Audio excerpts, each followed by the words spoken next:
Plan कीजिए और ये रूटीन बना करके रखिए 2 महीनों तक। तो आप देखेंगे कि बिल्कुल टिप्स पर आपको हो गई है। ना केवल ऐसे बल्कि फिर आप इसको टेबल डोजिंग का टेस्ट है अपनी मम्मी को दे सकते। हेलो ब्रिलियंट्स, अभी हम कर रहे हैं 6th क्लास के लिए NCERT math chapter number 7 fractions. Try these है पेज नंबर 146 के ऊपर, ये वाला। इस ट्राई दीज को हम करेंगे। इस ट्राइडीज में क्या है वो देखिए और समझिए। Right the simplest form of, ये फ्रैक्शंस दे रखी है, आपको इन सब की सिंपलेस्ट फॉर्म निकालनी है। मतलब इसको उस फॉर्म में लिखना है कि कुछ भी न्यूमरेटर और डेनोमिनेटर में कट ना हो रहा हो, कुछ भी कॉमन ना आ रहा हो 1 के अलावा, मतलब जिसका HCF 1 हो। जैसे कि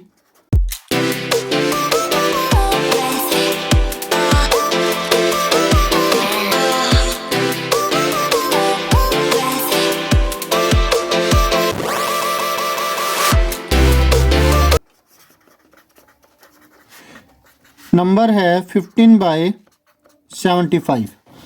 अब यहाँ पर ये दोनों नंबर्स 3 से डिविजिबल है, राइट।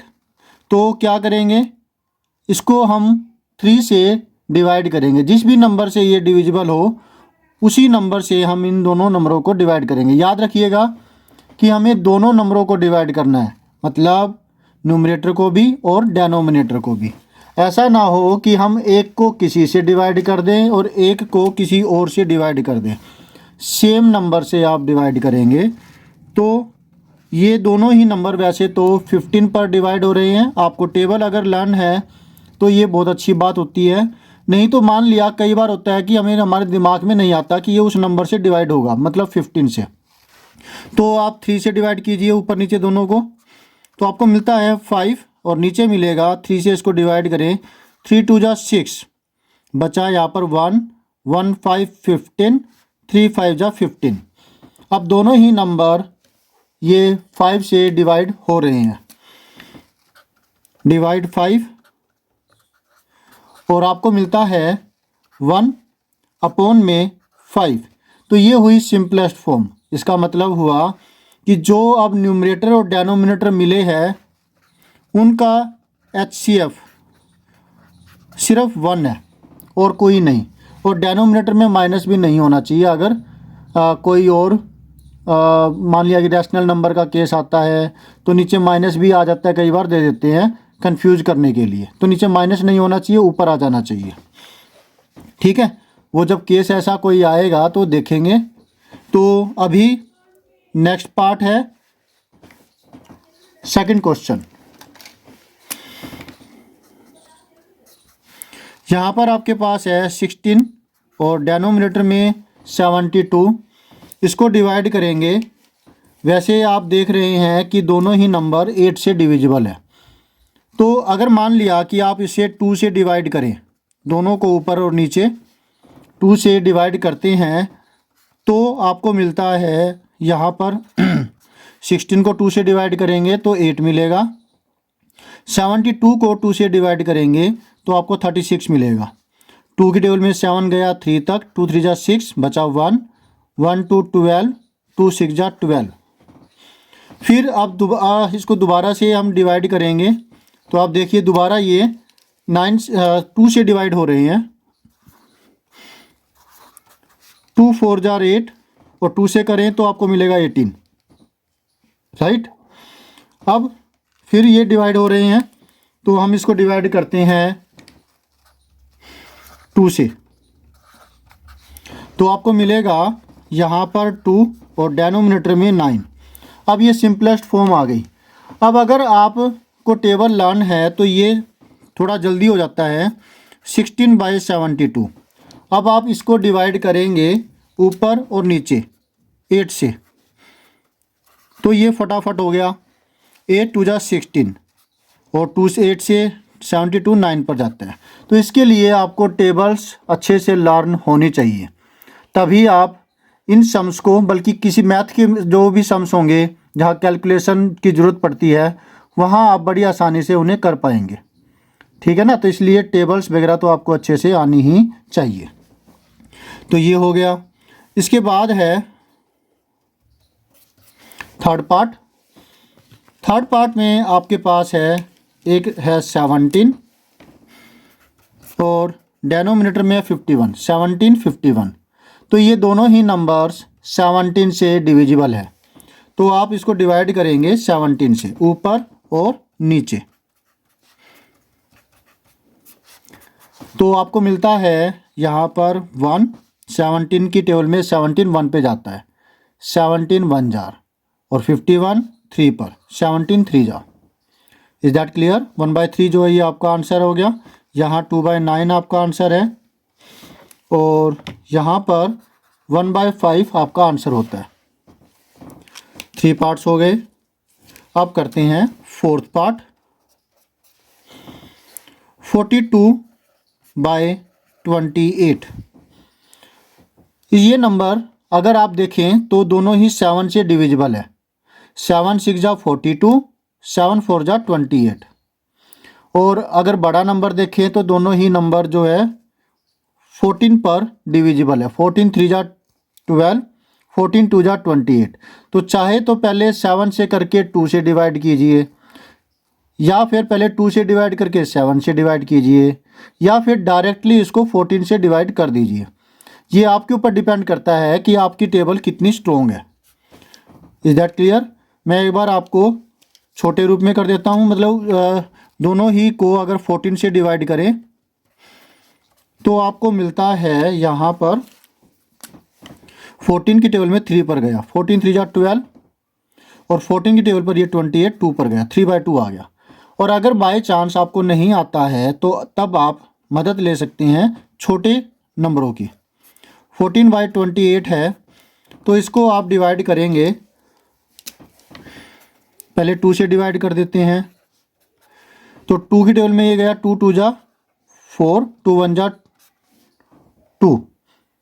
अगर नहीं आ रहा है तो आप इसको ऐसे डिवाइड करके देखिए, 2 2 जा 4, 4 - 4 0, 2 उतारा, 2 1 जा 2। इसलिए कहता हूँ कि आपको टेबल अच्छे से आनी चाहिए। ठीक है। अब 2 से इसको करेंगे तो आपको 14 मिलता है।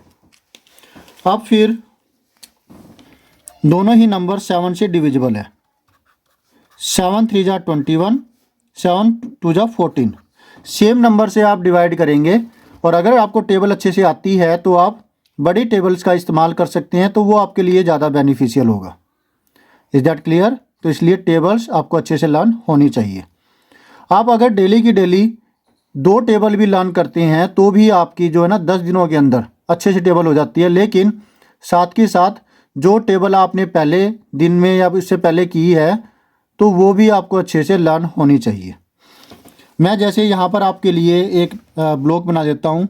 Sunday, Monday, Tuesday, Wednesday, Thursday, Friday and Saturday. इस तरीके से आप कर लीजिए। 2 से ज़्यादा भी टेबल अगर हो जाती है तो और भी अच्छा रहेगा। 3 टेबल डेली कर लें आप, क्योंकि 2 to 10 तो आपको आती ही है। 2 3 4 5 6 7 8 और फिर 9 10 की टेबल तो आसान सी होती है, और 11 की भी। फिर यहाँ 12 कर दिया, 13 कर दिया, 14 15 16 एंड 17। यहाँ 18 कर दिया और 19। ठीक है, हो गया ये। अब दोबारा रिपीट कर लीजिए। 2 3 4 5 6। इस तरीके से आप देखेंगे 7 संडे को आपने इसकी टेबल लर्न की अच्छे से, जो आसान है। 2 और 9 की और 18 की करनी पड़ेगी, थोड़ा सा दिमाग लगेगा, टाइम लगेगा। फिर मंडे को आप इन 3 टेबलों को लर्न कीजिए। ट्यूसडे को 4 13 और 2 की टेबल लर्न कीजिए, और इसी प्रकार से हर दिन की टेबल आप लर्न कीजिए। और ये रूटीन बना करके रखिए 2 महीनों तक, तो आप देखेंगे कि बिल्कुल टिप्स पर आपको हो गई है। ना केवल ऐसे, बल्कि फिर आप इसको टेबल डोजिंग का टेस्ट है, अपने मम्मी को दे सकते हैं, अपने भाई बहन कोई है तो उनसे कह सकते हैं कि वो कटवा गिनती आपसे पूछे, टेबल डोजिंग आपसे पूछे, तो ये टेबल्स आपको टिप्स पर लर्न हो जाएगी, अच्छे से लर्न हो जाएगी। ठीक है, तो इसको आप ऐसे कीजिए, ये आपके लिए बहुत बेनिफिशियल होगा। तो चलिए आप करते हैं फोर्थ पार्ट।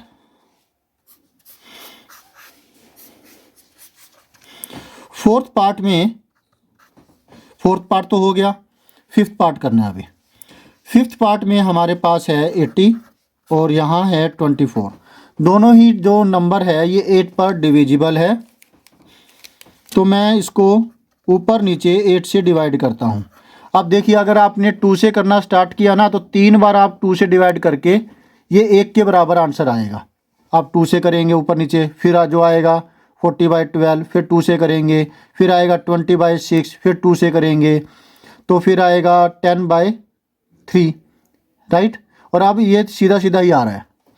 देखेंगे कि 8 से इसको डिवाइड किया, 8 10 जा 80, 8 से 24 को डिवाइड करेंगे तो 8 3 जा 24, 10/3 आ गया। सीधा सा आंसर आ गया ना, कोई दिक्कत हुई आपको? नहीं ना। तो ये हो गया इसका आंसर। अब है इस तरीके से कोई भी नंबर आ जाए तो आप इसी तरीके से इसको सॉल्व कीजिए। अच्छे से देख लीजिए, ये है first second part, third and fourth part, ये टेबल डॉजिंग के लिए प्लानिंग। और अब हम कर रहे हैं इसका जो सेकंड क्वेश्चन है वो वाला। सेकंड क्वेश्चन में आपसे क्या पूछ रखा है वो देखिए। Is 49/64 in its simplest form. क्या ये जो नंबर है ये सिंपलेस्ट फॉर्म में है? तो आप देखेंगे बच्चों से गलती हो जाती है अगर उन्होंने अच्छे से प्रैक्टिस नहीं कर रखी है। तो ये 49 देखेगा, ओहो ये तो 7 से डिविजिबल है और ये 8 से डिविजिबल है, तो आप क्या करेंगे 49/64 इसको 7 से डिवाइड कर देंगे, इसको 8 से डिवाइड कर देंगे और आपको मिल जाएगा 7/8। तो ये तो बिल्कुल गलत है ना, सेम नंबर से ऊपर नीचे डिवाइड करेंगे। तो ये सिंपलेस्ट फॉर्म में है क्योंकि कोई भी ऐसा नंबर नहीं है जो दोनों को डिवाइड करता हो। ये 7 से डिवाइड होता है तो ये 7 से डिवाइड नहीं होता, ये 8 से डिवाइड होता है तो ये 8 से डिवाइड नहीं होता। इसी तरह से कोई भी नंबर नहीं है जिससे आप इन दोनों नंबरों को डिवाइड कर सके। तो ऐसे केस में ये सिंपलेस्ट फॉर्म में होता है। क्यों? क्योंकि HCF ऑफ 49 एंड 64 ये 1 है, कुछ भी दोनों में कॉमन नहीं आ रहा, तो फिर ये सिंपलेस्ट फॉर्म में है।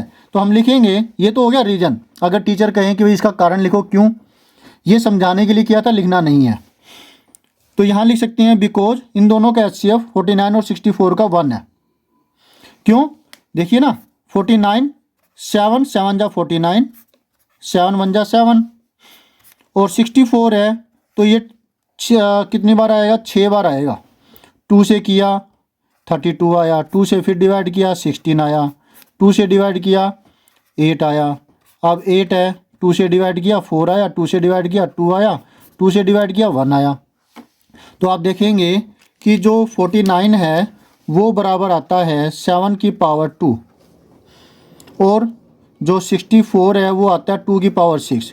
कुछ भी कॉमन नहीं है इसमें, सिर्फ 7 है, इसमें 2 है, कुछ भी कॉमन नहीं है जो दोनों में आते हो। अगर इसमें एक 2 भी आ जाता तो हम समझते कि एक 2 कॉमन आ रहा है, फिलहाल नहीं आ रहा। तो क्या लिखेंगे, hence 49/64 is in its simplest form. अगर ये 1 मार्क में है तो सिर्फ आप इतना लिखेंगे, ये आंसर हो जाएगा। और अगर टीचर कहे कि पूरा करो अच्छे तरीके से, या फिर जस्टिफिकेशन करने के लिए क्या दिया जाए, या फिर ज़्यादा मार्क्स का है, 1 से ज़्यादा मार्क का है, तो अब आप ये वर्किंग करके दिखा सकते हो। जिसमें आएगी वर्किंग ये वाली, दोनों का HCF निकाल के दिखा दिया, राइट। तो ये वाली जो चीज़ है वो यहाँ आ जाएगी इस जगह पर, और फिर आप ये स्टेटमेंट लिख देंगे। होप सो आपको अच्छे से समझ में आ गया होगा और ये प्लानिंग भी आप करेंगे। तो मिलते हैं नेक्स्ट वीडियो में, जिसमें हम करेंगे नेक्स्ट कोई ट्राई दीज है तो वो। Always have a great time, bye.